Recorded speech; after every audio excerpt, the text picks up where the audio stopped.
안녕하세요. 네, 세 번째 강의를 이어가도록 하겠습니다. 이번 시간에는 앞서 말씀드렸던 미디어 환경의 변화, 그리고 미디어 환경 속에서 나타나는 허위 조작 정보의 문제점과 함께 우리가 이런 허위 조작 정보들을 피하면서 그 노동당의 여러 가지 그 정치적 담론들을 시민들한테 전달할 때 이런 것들을 좀 생각하면서 전달하면 훨씬 더 잘 전달되지 않을까 함께 생각할 수 있는 몇 가지의 내용들을 여러분들하고 얘기를 해볼까 싶습니다. 먼저 아까 소개시켜 드렸던 팩트체크넷에서 노동당에 관련된 검색어를 제가 한번 검색해 봤습니다. 아까 첫 번째 시간에는 제가 이제 그 검색창에 그냥 노동당만 쳤는데 우리 같이 살펴봤던 것처럼 북한과 같이 이렇게 검색이 돼서 여기 보시면 이 팩트체크넷에 보이는 검색어들도 보시는 바와 같이 노동당을 치면 이렇게 그 김정은이 가장 크게 나오고, 그래서 북한을 한번 빼고 검색을 한번 해봤습니다. 그래서 노동당 안에서 북한이라는 검색어는 빼고 다시 한번 검색을 해봤더니 우리 노동당보다는 세계 여러 가지 노동당의 내용들과 함께 전면적인 노동당에서 알리고자 하는 정책들은 역시나 잘 살펴볼 수 없는 측면들이 있습니다. 여러분들과 함께 이 내용들을 좀 더 구체적으로 한번 살펴보고자 해서 몇 가지를 보여드리려고 하는데요. 채널별로 아까 말씀드렸던 북한이라는 이슈어를 제외하고 노동당에 관련된 내용들이 채널별로 어떻게 노출되었는가도 볼 수 있고요. 그리고 이 노동당이라는 이슈어가 일반 대중들한테는 부정적인 의미로 전달되는 게 많은지 긍정적으로 전달되는 내용들이 많은지도 시각적으로 한번 살펴볼 수 있는 내용들입니다. 우리하고 같이 연관 검색어가 나오는 내용들을 참고하시면서 그 메시지를 만들어내시면 그와 관련해서 좀 더 노출할 수 있는 방법들을 찾을 수도 있지 않을까. 그런 방법들도 왜 생각하지 못하셨나. 이런 것들을 여러분들하고 한번 같이 얘기를 해보고 싶었습니다. 그래서 이슈어에 대한 검색어를 말씀을 드렸는데요. 이 미디어를 사용할 수밖에 없는 환경들은 우리한테 미디어가 그만큼 중요하기 때문이 아닌가 싶습니다. 실제로 옛날에는 우리는 미디어는 그냥 같이 보는 것, 그리고 주어지는 대로 수용하는 것이었다면 지금은 이런 미디어를 사용하고 활용하는 게 개인뿐만 아니라 모든 단체에서는 미디어 사용이 이제는 선택이 아니라 필수가 되었습니다. 실제로 코로나 상황에서는 이런 미디어의 사용들이 엄청나게 늘고 있는데요. 작년에 코로나 환경 속에서 여러분들이 많이 잘 알고 계시는 넷플릭스의 활동들도 보시면 구독자가 굉장히 많이 늘었습니다. 사실 그래서 요즘은 미디어 환경이 이제 새롭게 구독 경제로 넘어간다라고 얘기할 정도로, 옛날에는 그냥 우리가 네이버든 뭐든 그냥 인터넷은 공짜로 쓰는 것 이렇게 생각했지만 이제는 흔쾌히 본인의 경제적인 부담을 하면서 적극적으로 미디어를 활용하는 그런 것으로 미디어 이용 패턴, 습관들이 바뀌고 있습니다. 그리고 어떤 이용 정보들을 많이 이용해 봤느냐라는 것들도 한번 살펴보시면 지난 코로나 시국에서는 우리가 SNS 앱을 굉장히 많이 활용하면서 그 집에서 본인이 원치 않았지만 혼자 생활하게 됐지만, 그래서 사람들이 많이 모이지 못했지만 SNS를 통해서 여러 사람들이 소통하고 정보를 교환하고 그리고 서로 공유할 수 있는 놀이거리를 개발해내는 그런 것으로 미디어를 굉장히 많이 활용하고 있습니다. 이제 더 이상의 미디어는 특정한 사람만 또는 능력 있는 몇 명만 이용하는 것이 아니라 모두 다 이용해야 되고 미디어 사용 자체가 필수인 그런 시절에 살게 될 거고요. 앞으로 이것들은 아마 더 좋은 방향으로 또는 더 발달한 방향으로 나아갈 수밖에 없지 않겠습니까? 그래서 미디어의 환경에 대해서, 미디어의 특징에 대해서 굉장히 많이 알아둘 필요가 있다고 생각이 들고, 거기에 대한 그 관심들을 높여가야 될 거라고 생각이 듭니다.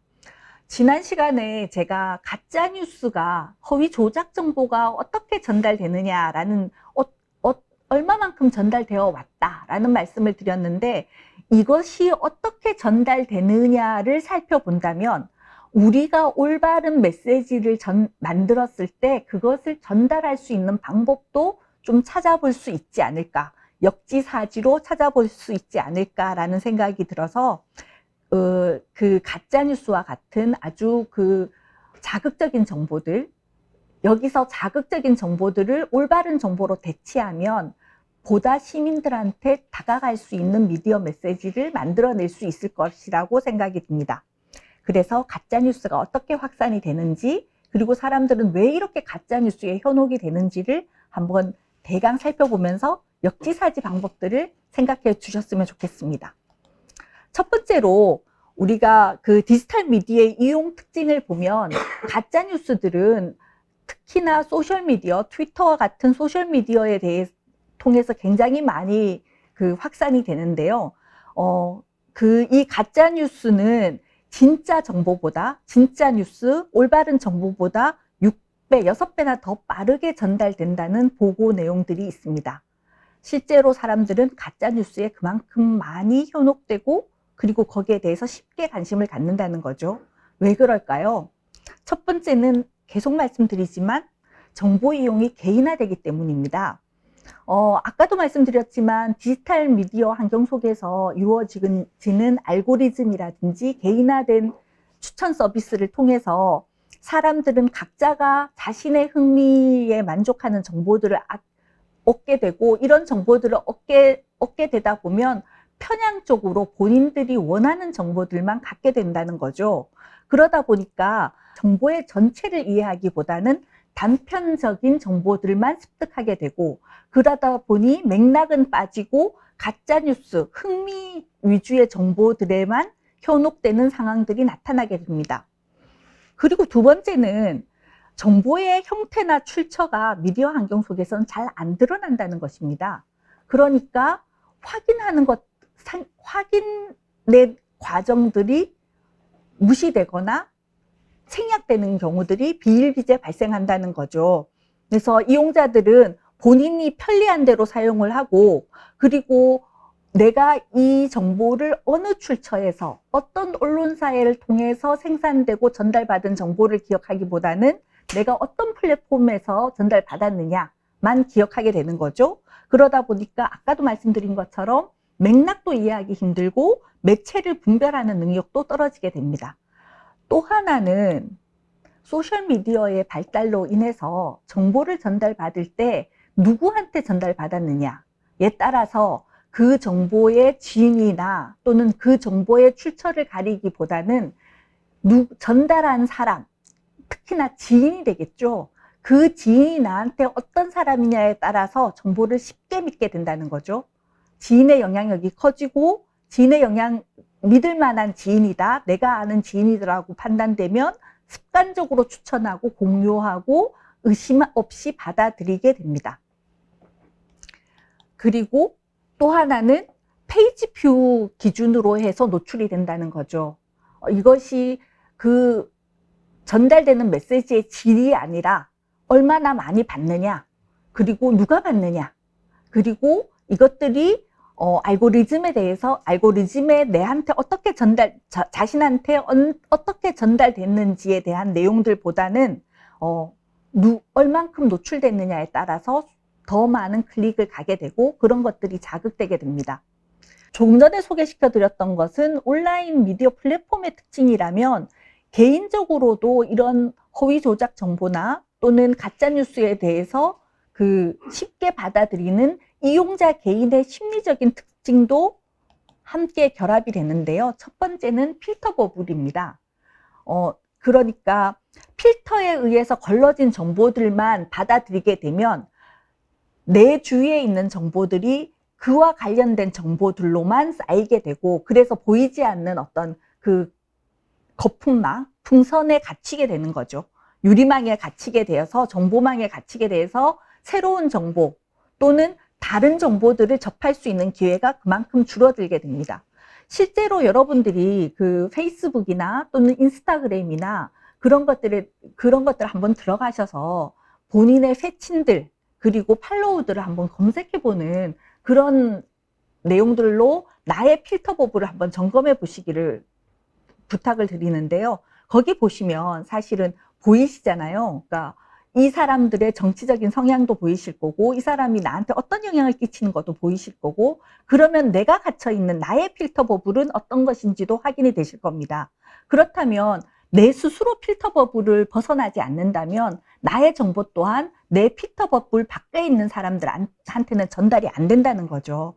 그래서 본인들이 내 스스로가 필터 버블에 갇혀 있을 수 있다, 또는 갇히고 있다라는 것들을 인지하시고 이 필터 버블을 좀 깨트리시는 또는 파괴하시는 노력들이 좀 필요하지 않을까 싶습니다. 또 하나는 확증 편향인데요. 잘 알고 계시겠지만 이것이 나의 가치관에 의해서 가짜라는 경고를 받음에도 불구하고 가짜라는 경고는 무시하고 내가 받아들이고 싶어하는, 내가 진짜로 믿고 싶어하는 것을 그대로 믿는 경향들이 심해진다는 거죠. 사실은 우리 인지능력 안에도 기존에 있는 내용들을 그대로 믿고 새로운 것들을 뭔가를 믿으려면 내가 또 하나의 신경 뉴런이라든지 인지 능력들을 써야 되잖아요. 그런데 사람들의 뇌는 굉장히 게으르다고 얘기를 해요. 그러니까 어떤 것들을 생각하고 판단하고 그리고 그것들을 선택하기보다는 기존에 있는 것 그대로를 활용하려고 하고, 그런 어떤 인지 심리들이 이런 가짜 뉴스나 확증 편향을 부추기는 그런 내용들로 갈 수 있습니다. 그래서 내 스스로 어떤 편향을 가지고 있는 것인지도 한번 점검해 보실 필요가 있을 것 같습니다. 이렇게 필터 버블이나 확증 편향은 그 속에 갇히다 보면 자신의 목소리, 내가 듣고 싶어 하는 목소리만 굉장히 크게 들리는 효과를 가지고 옵니다. 그것을 보면 나한테는 굉장히 전체가 아니라 부분의 얘기임에도 불구하고 내 안에서는 굉장히 크게 들리고 그 소리만 들리게 되는 거죠. 그래서 내가 지금 정보를 접하는 경우나 내가 하고 있는 인지 심리학적으로 어떤 상황이 있는지를 스스로 점검해 본다면, 그렇다면 이것들을 조금씩 넓혀가는 노력들을 해나간다면 나의 정보를 상대방한테 전달할 수 있는 방법들도 만들어낼 수 있지 않을까 생각이 듭니다. 그래서 이런 어떤 가짜뉴스나 플랫폼의 변화들, 그리고 인지 심리학적인 특징들을 생각을 해서 미디어를 바라보는, 미디어를 제대로 읽어내는 능력들이 굉장히 필요하다고 생각이 드는데요. 첫 번째는 이런 미디어를 읽어내고 제대로 활용하기 위해서는 스스로 지금 우리가 살고 있는 미디어 생태계에 대한 이해와 플랫폼에 대한 어떤 메커니즘들, 알고리즘들을 충분히 이해하실 필요가 있습니다. 우리가 이것을 비판적인 이해라고 흔히들 얘기를 하는데요. 비판적인 이해라는 건 메시지에 표면적으로 나와 있는 것들이 아니라 메시지 이면에서 제작자나 전달자의 의도를 읽어내는 능력, 이런 것들을 비판적인 이해라고 얘기를 합니다. 사실 비판적인 이해에서 가장 중요한 것은 어떤 메시지가 나한테 왔을 때 사회 문화적으로 어떤 맥락에서 이해할 수 있는가를 알아두어야 합니다. 여러분들이 지금 보시고 있는 이 이미지는 사랑과 열정 사이라는 영화의 한 장면인데요. 이곳이 그 이탈리아의 두오모 성당이라고 합니다. 연인들에게 성지라고 하는데요. 이 영화를 처음부터 본 사람들은 이 마지막에 두 사랑하는 연인이 다시 재회하는 이 배경의 두오모가 갖고 있는 내용들, 이 이미지를 이해를 합니다. 앞에서부터 이 연인들의 러브 스토리 안에 두오모 성당이 어떤 대화로 이어졌는지를 알기 때문이죠. 그 영화의 대사에 보면 이런 얘기가 나온다고 해요. 그 연인이 10년쯤에 두오모 성당에 가고 싶다. 그래서 이 두 연인들은 두오모 성당이 둘이 함께 여행하고자 약속했던 장소입니다. 헤어졌던 연인이 우연히 다시 두오모 성당에서 만나면 주인공의 얼굴이 보이지 않더라도 이 배경만으로도 이 연인들이 어떤 심정으로 어떤 눈빛을 교환했을지 이해가 되는 것처럼, 우리가 어떤 메시지를 받았을 때 이것이 사회 문화적으로 어떤 맥락을 가지느냐를 이해한다는 게 굉장히 중요하다라는 것들을 생각하실 필요가 있습니다. 또 하나의 비판적 이해의 방법은 우리가 모든 메시지는 적절한 의미를 구성하고 있고 그것들을 새롭게 판단하고 해석하는 능력이 필요하다는 겁니다. 여기에서 굉장히 중요한 건 제작자가 어떤 의도와 목적을 가지고 이 메시지를 생산했고 마찬가지로 전달자나 공유자가 어떤 의도로 나한테 이것을 전달했는지를 읽을 필요가 있습니다. 특히나 제작자는 이런 그 전달자나 수용자의 여러 가지 사회적인 경험들과 함께 이 메시지를 구성하게 된다는 거죠. 그래서 메시지에 대한 모습들이 모두 다 진실이 아니고 제작자의 의도에 의해서 재구성됐다는 것들을 이해하고 거기에 대해서 그것들을 비판적으로 읽고 수용자가 그것을 판단하고 새롭게 재해석하는 것이 필요합니다. 이것이 미디어를 바로 읽고 활용하는데 기본적인 능력이라고 할 수 있습니다. 이런 능력이 왜 필요하냐 하면 실제로 옛날 미디어 같은 경우, 전통적인 미디어 같은 경우는 편집실 안에 게이트키핑이라고 그 메시지를 선정하고 구성하는 어떤 조직들이 있었습니다. 그러나 지금의 우리의 개인 미디어들, 1인 미디어들은 특별히 게이트키핑이 필요하지 않습니다. 스스로가 그냥 생산하고 아무 제약 없이 전달할 수 있습니다.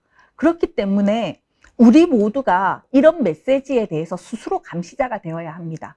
내 스스로 그냥 판단하는 것이 아니라 스스로가 게이트키핑 장치를 마련해서 이 메시지에 대한 감시자 역할을 해줘야 된다는 거죠. 그래야 미디어를 올바로 생산하고 올바로 전달할 수 있습니다. 이런 능력들을 포함해서 강조되는 능력이 바로 미디어 리터러시 능력입니다. 미디어 리터러시 능력은 5가지 영역으로 흔히 얘기를 나누는데요. 첫 번째는 미디어에 대한 접근 능력입니다. 사실 미디어에 대한 접근이다라고 얘기를 하면 미디어를 사용할 수 있는 능력이라고 생각을 하시지만 거기에서 한 발 더 나아가서 미디어를 주체적으로 자기 관리 안에 사용한다는 거죠.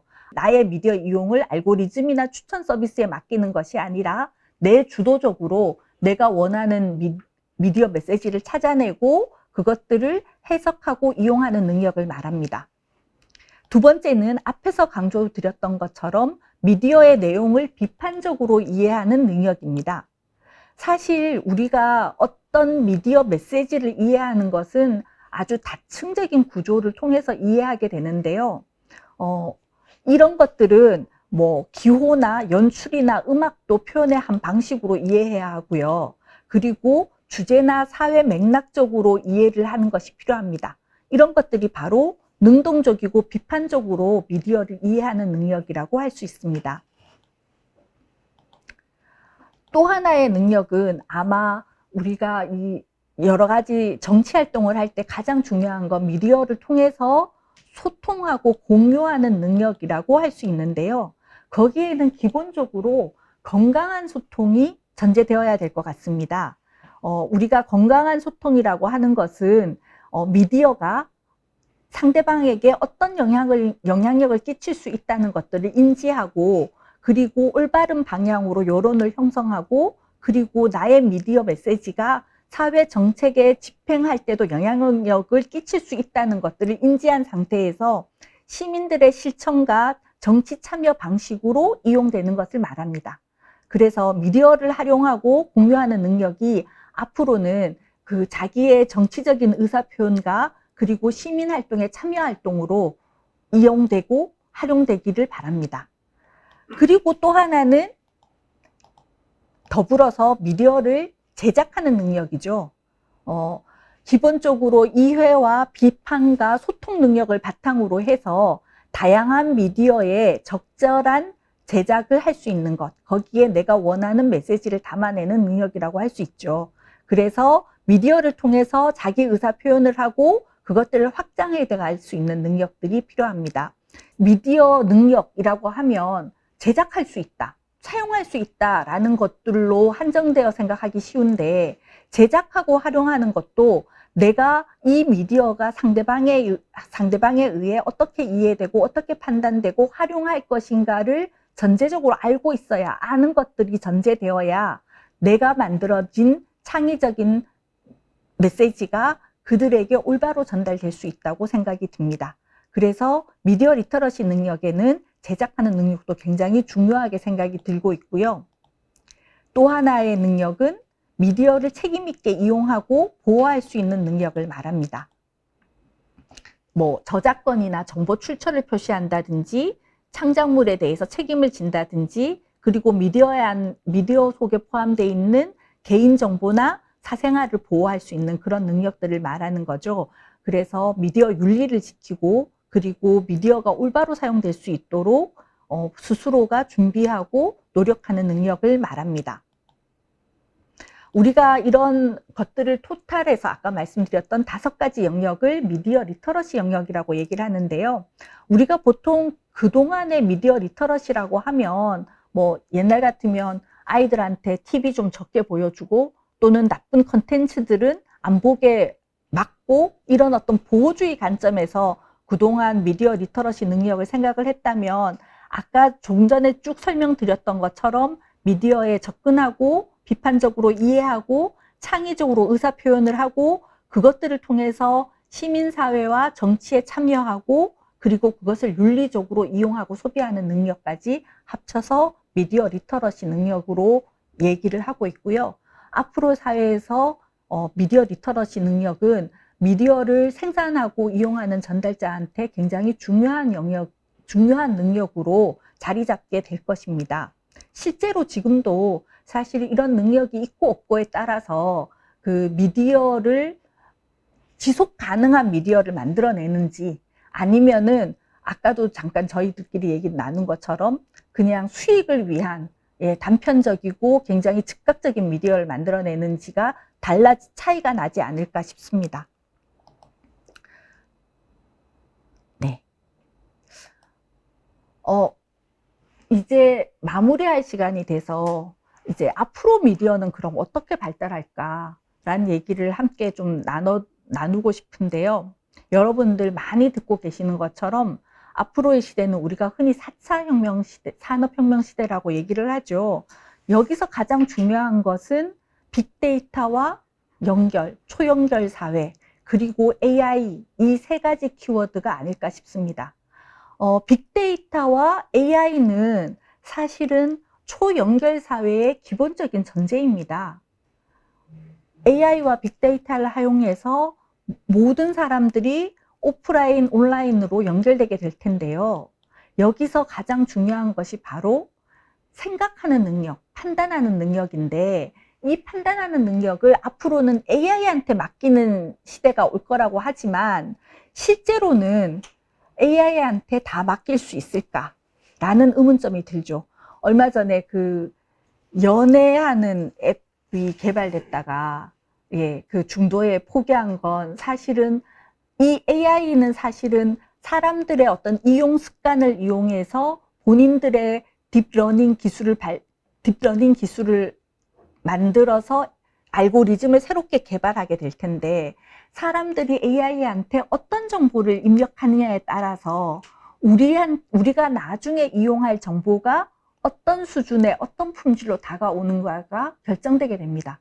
그래서 실제로 내가 미디어를 어떻게 이용하느냐가 앞으로 내가 미디어를 이용하게 되는 컨텐츠의 질을 결정하게 됩니다. 지금의 나의 미디어 이용이 앞으로의 나의 미디어의 질을 결정한다 라고 생각하시면 되는데요.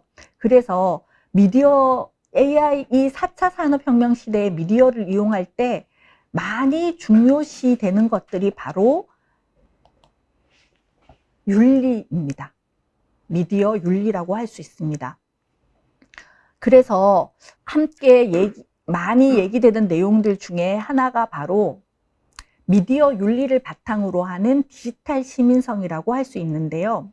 디지털 시민성이라는 건 아까 말씀드렸던 미디어 리터러시와 연결되는 개념이라고 할 수 있는데, 디지털 미디어를 통해서 효과적으로 의사소통할 수 있는 기반으로, 그리고 관계를 맺어나가는, 그러니까 온라인 안에서 디지털 미디어 속에서 새로운 관계를 맺어나가는 디지털 시민, 그런 것들을 디지털 시민성이라고 얘기를 합니다.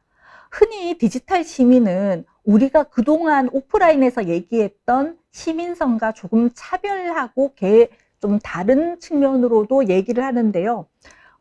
의무적인 시민들은 선거에 참여한다든지, 그 다음에 미디어를 통해서 다양한 정보를 습득한다든지, 그리고 덜어는 정당이나 이익단체에 가입해서 활동하는 그런 어떤 활동이었다면, 이런 오프라인으로서 만나는 시민들 같은 경우는 수동적이고 의무적으로 간접되는 관계이고, 그러다 보니까 기본적인 의무를 제외하고 나머지 활동들은 적극적인 몇 명에만 한정되는 내용들밖에 없기 때문에 정당이나 이익단체에 가입은 굉장히 결속력이 강할 수밖에 없죠.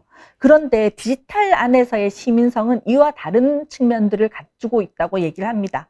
다시 말하면 제도적으로 참여하는 것이 아니라 대안적으로 참여한다든지, 그 다음에 매스미디어를 통해서 참여하는 것이 아니라 디지털 마이크로미디어를 통해서 참여한다. 그리고 정당이나 이해 집단에 가입을 하더라도 그 전에 가입하는 모습보다는 좀 더 느슨한 조직에서 자기 스스로 판단 안에서 일시적으로 참여했다, 참여하고 빠지고 이런 어떤 일시적인 활동들을 선호하게 됩니다. 그러면 우리 노동당에서 그 시민들을 만날 때 앞으로의 그 온라인에서 만나는 시민들은 이러한 특징들을 가지고 있는 것들을 염두에 두신다면 어떤 미디어 메시지를 개발하고 어떤 조직들을 미디어 안에서 어떻게 조직화를 해내는지 방법을 좀 찾아 봄직하지 않을까 싶습니다. 마지막으로 다시 한번 제가 여러분들이 함께 하시는 그 정책 개발된 몇 가지 키워드를 가지고 다시 한번 이슈어를 분석해 보았습니다. 여러분들이 정책 개발하신 내용들 중에 제가 특히 개인적으로 눈에 띄었던 두 가지 키워드를 찾아봤는데요.